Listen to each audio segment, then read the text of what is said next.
السلام علیکم ورحمۃ اللہ وبرکاتہ۔ مفتی صاحب، استنجا کے بعد اگر پیشاب کی قطرے آ جائیں تو کیا وضو اور نماز درست ہوگی یا دوبارہ استنجا اور وضو کرنا لازم ہے؟ رہنمائی فرما دیں، جزاکم اللہ خیرہ۔ السلام علیکم ورحمۃ اللہ۔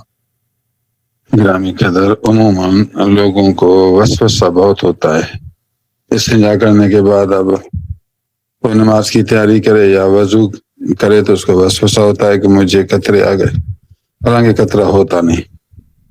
اس کا طریقہ یہ ہے، وضو کرتے وقت پانی اٹھا کر اپنے چادر یا شلوار کو اگلی طرف سے لگا لے، بعد میں رانوں کو جو ٹھنڈک محسوس ہو کہے یہ میرا پانی ہے جو مجھے لگ رہا ہے، پھر اس طرح وسوسہ نہ کرے، نماز پڑھ لے۔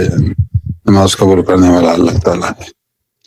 باقی اگر اس کو یقین ہو واقعی مریض ہے، قطرے بار بار آتے ہیں، تو پھر وقت میں ایک دفعہ وضو کرے، پھر ذرا ذرا اگر قطرہ آیا تو معذور ہے، وقت میں نماز پڑھتا رہے، دوبارہ وضو کی ضرورت نہیں۔ دوسرا وقت آئے پھر نیا وضو کرے۔ میں نے 2 طریقے بتائے۔ السلام علیکم۔